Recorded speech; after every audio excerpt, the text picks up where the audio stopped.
अस्सलाम वालेकुम। सर मोहम्मद खालिद रहमानी आज हमारे साथ बैठे हुए हैं। सर कितना टाइम हो गया आपको स्पोर्ट्स में?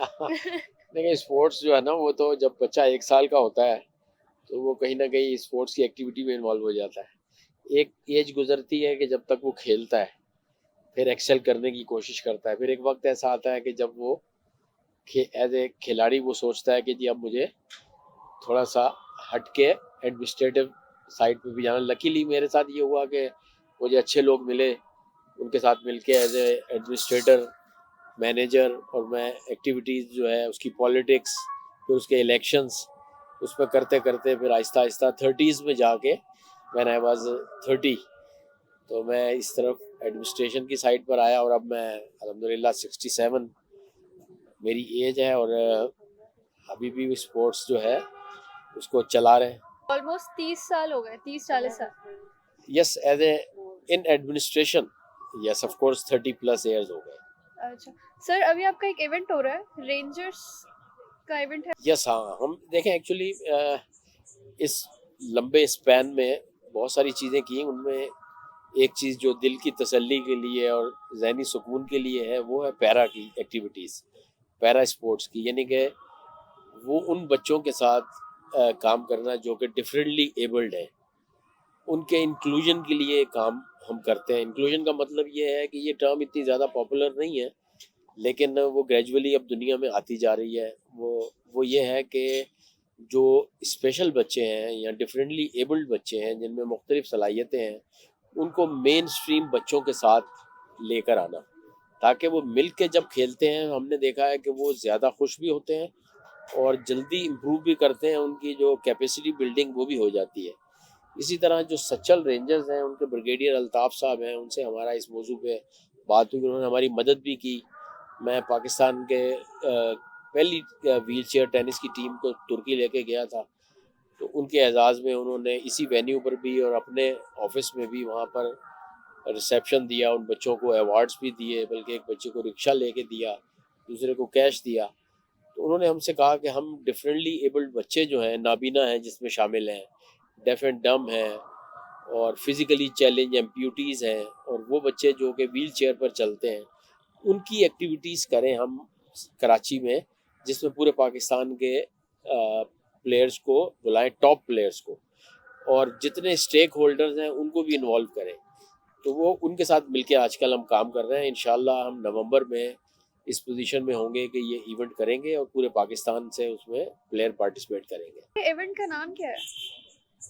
एक्चुअली ये है तो Karachi open games for differently abled persons, लेकिन उसके ज़ाहिर है कि स्पॉन्सर है, उसके टाइटल स्पॉन्सर आई टेक्नोलॉजी है, तो इसलिए उसका नाम जो है first I technology Karachi open games for differently abled persons. इसमें रेंजर्स इंक्लूड है? देखें रेंजर्स जो है ना वो फैसिलिटेटर है, उनका वेन्यू हमें मिल रहा है, और वो हमारे सिक्योरिटी पार्टनर हैं। बेसिकली वो ये हैं क्योंकि उनके वेन्यू पर हो रहा है, और उनकी मदद इस हवाले से जो मैंने आपको बताई इस तरह से वो शामिल है। स्पॉन्सरशिप में कौन-कौन पार्टनर्स हैं? मेन टाइटल स्पॉन्सर तो आई टेक्नोलॉजी है, लेकिन इनके साथ हमारे पास जो दूसरे स्पॉन्सर हैं वो हैं ईसा लैब। और इवेंट का पर्पस क्या है सर? डिसेबल बच्चों को क्या डिलीवर करना चाह रहा है? देखिए हमारा जो टारगेट है ना वो है 2023 के एशियन पैरा गेम्स जो कि चाइना में होने हैं। उस चाइना उसके लिए हमने बच्चे तैयार करने हैं, ताकि प्लेयर इस काबिल हों कि हमें इंटरनेशनली हम उनको वहाँ पर compete करवा सकें।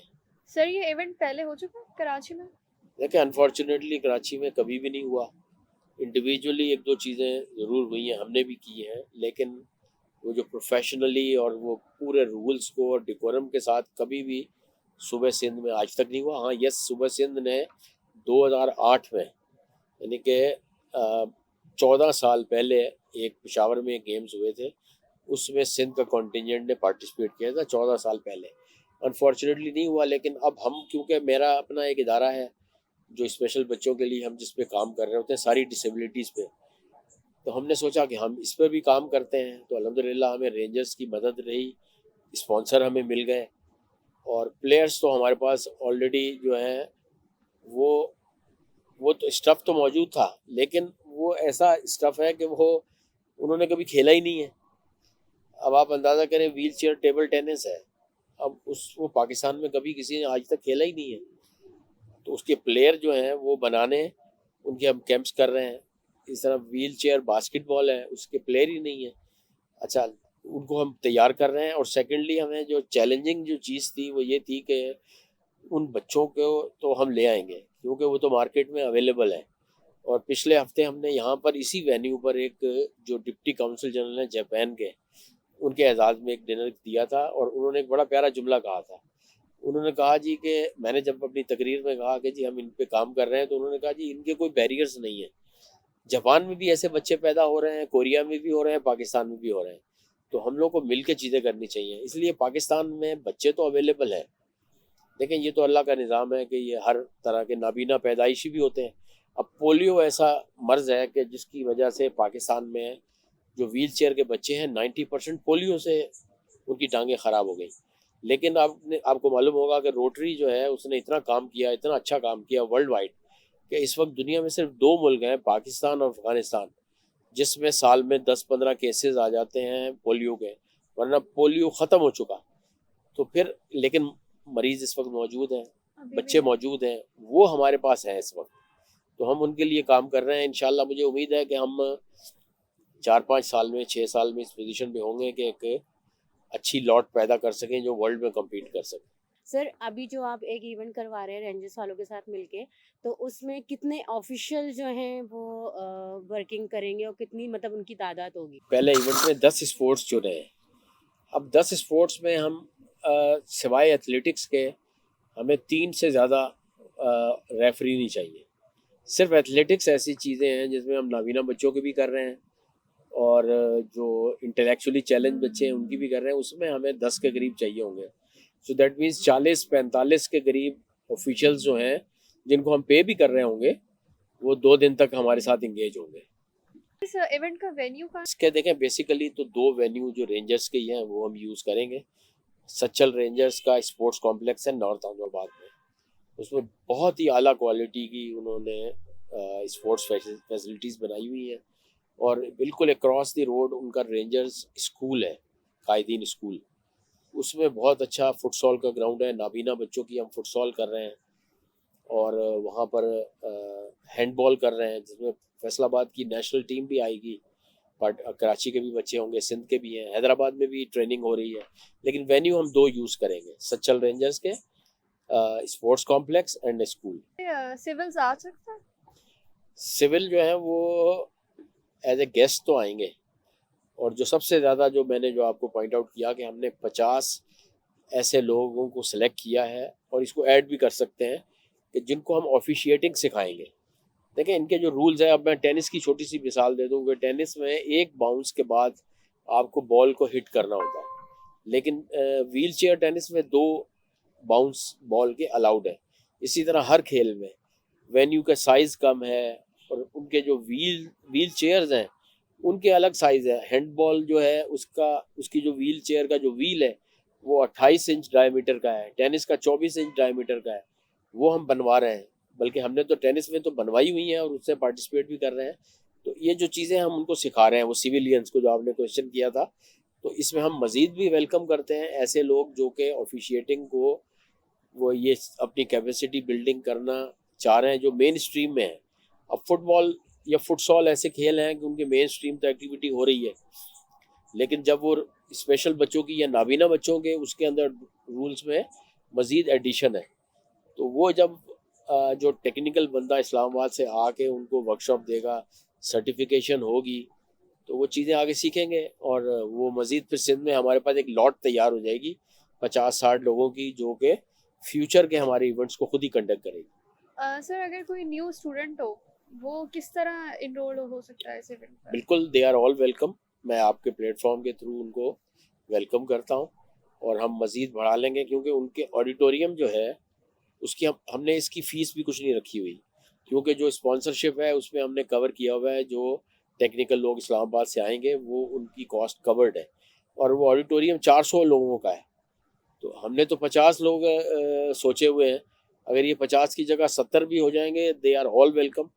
हमारी कॉस्ट मामूली सी बढ़ेगी और सर्टिफिकेशन की या चाय की, अदरवाइज तो मेन कॉस्ट तो कवर्ड है। उन तक ये मैसेज कैसे जाए कि वो हमारे पास एटलीस्ट रजिस्ट्रेशन करवा लें या हमें पता चले कि ये इंटरेस्टेड है?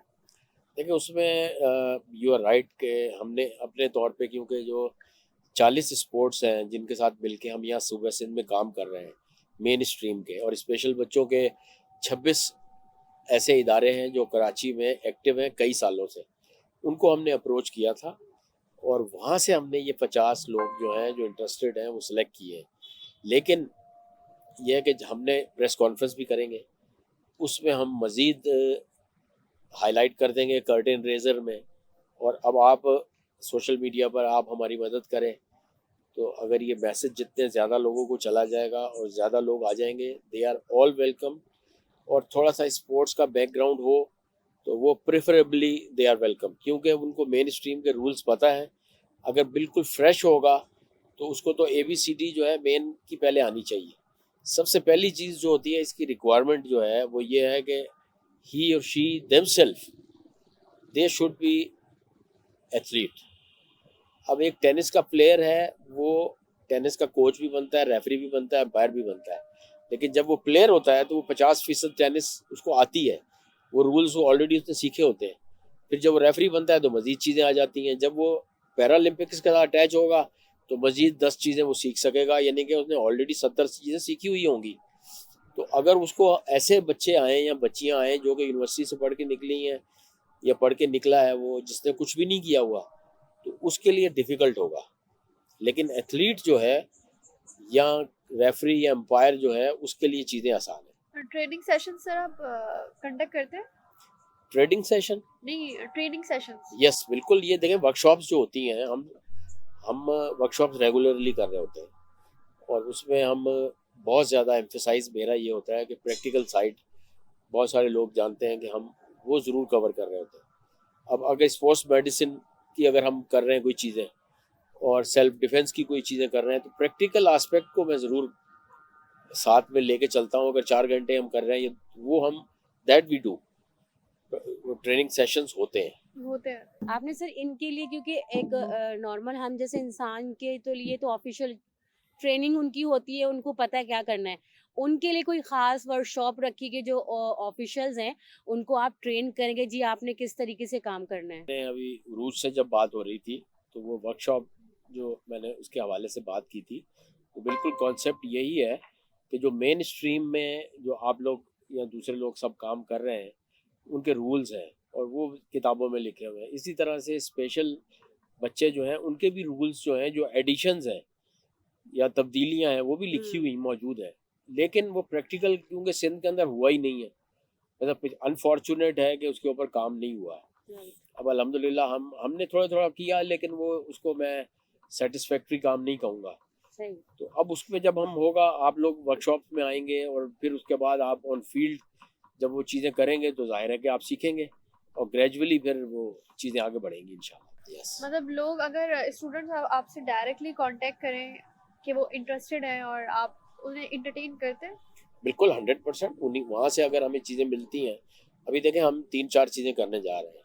एक तो ये वर्कशॉप जो कि पैरा स्पोर्ट्स जो ये हम गेम्स करने जा रहे हैं उसके अंदर तो ये कर ही रहे हैं। इसके अलावा अब हमारा अगले महीने में हम एक सलीम हबीब यूनिवर्सिटी है उनके साथ मिलके एक सेल्फ डिफेंस पे भी एक वर्कशॉप करने जा रहे हैं। इसके अलावा एक वर्कशॉप मेरा अपना एक इदारा है ISAP के नाम से, इंटरनेशनल स्पोर्ट्स अवेयरनेस प्रोग्राम, उस बैनर के नीचे हम बीच टेनिस जो कि एक नया है, पाकिस्तान में नया वर्जन है टेनिस का, उसके बहुत सारे लोगों को उसके रूल्स पता नहीं है। हम बीच टेनिस का एक बहुत बड़ा इवेंट अगले महीने या उससे अगले महीने करेंगे समंदर पे, क्लिफ्टन बीच पे, और हम इनवाइट करेंगे वर्कशॉप के लिए। वहाँ पर एक वर्कशॉप होगी और उनको बीच टेनिस का प्रैक्टिकल भी दिखाएंगे कि ये चीज़ है, प्लस उसके रूल भी सिखाएंगे। That we do. और ये फ्री ऑफ कॉस्ट है? जो पहले दोनों जो मैंने आपको बताए हैं, रेंजर्स वाला भी और सलीम हबीब, वो फ्री ऑफ चार्ज है। लेकिन जो हम ISAP के साथ समंदर में करेंगे उसकी हम 600 रुपये फ़ीस रखेंगे। वो 600 रुपये फ़ीस जो है वो हम उससे ज़्यादा तो उस पर खर्च देते हैं। बिल्कुल ऐसा ही है। इसलिए कि एक शर्ट हम देंगे 300 रुपये की, 200 रुपए का उसको खाना देंगे, एक हाँ। सर्टिफिकेट देंगे, 600 तो हमने बिल्कुल कवर उसको होता दे है। दिए। उसके अलावा जो सीख रहे हैं वो फ्री है, हाँ, खेल और रहे हैं वो फ्री है। समंदर की सफाई अलग, अब तो बहुत गंदा हो गया है। That we do. बिल्कुल। आपको शायद ये भी पता होगा कि हमारी एसोसिएशन का जो है एनवायरनमेंट कमेटीज बनी हुई है। हमारे हर बीच टेनिस का इवेंट जो है उसमें मैंडेटरी है कि हम उस एरिया को, क्लिफ्टन के एरिया को, हम उसकी बीच क्लीनिंग करते हैं। और साथ में हम वहाँ पर तो नहीं, लेकिन शहर में आकर हम प्लांटेशन भी करते हैं। वो उसमें वो अवेयरनेस जो है वो मौजूद है। हमारे प्लेटफॉर्म के नीचे से हम वो चीज़ें साथ में कर रहे होते हैं। एक चीज़ और आपने जो स्टूडेंट्स हमारे आएंगे हर इवेंट के मतलब प्लेयर्स होंगे, वो कितने, उनकी तादाद क्या होगी? आई थिंक पूरे पाकिस्तान से आ रहे हैं या सिर्फ आपके इंटीरियर सीन है, या कुछ जो हैं सिटीज़ हैं जो आ रही हैं वहाँ से पार्टिसिपेट कर रहे हैं? कुछ अंदाज़न उनकी मतलब कितनी तादाद होगी स्टूडेंट्स की? जो हमने तादाद काउंट की हुई है ना, जो कि जिनको हम सारी चीज़ें कर रहे हैं, वो 160 है। और वो सिर्फ कराची नहीं है, सिर्फ हैदराबाद नहीं है, मीरपुर ख़ास है, फैसलाबाद है, भावलपुर है, पेशावर, इस्लामाबाद, सब जगह से। बल्कि कुछ बच्चे तो ऐसे हैं जो कि एशियन गेम्स के लिए ऑलरेडी सेलेक्टेड हैं, जिसमें बैडमिंटन के 4 बच्चे हैं और एक बच्चा जो है नाबीना जूडो का, ये ऑलरेडी सिलेक्टेड है, वो भी इसमें आ रहे हैं। और इसके अलावा 2024 में पेरिस में ओलंपिक्स होने हैं, उसके अंदर हैंडबॉल जो है व्हील चेयर ऐड हो गई है। तो उसमें कराची के अंदर हमारे पास ऐसे बच्चे हैं जो कि नेशनल भी खेल चुके हैं, वो भी आ जाएंगे। और कराची के और पूरे मिला के 160 बच्चों को हमने टारगेट किया है। और 10 खेल हैं, लेकिन हम फ्यूचर में जाहिर है कि हम इसको बढ़ाएंगे। Thank you so much sir, आपने बहुत अच्छी ब्रीफिंग दी हमें, और इंशाल्लाह हम इन बच्चों को प्रमोट करेंगे। और मैं सबसे कहती हूँ सब आए इस इवेंट में और उनको प्रमोट करें, उनकी हौसला अफजाई करें। Thank you so much. Thank you very much.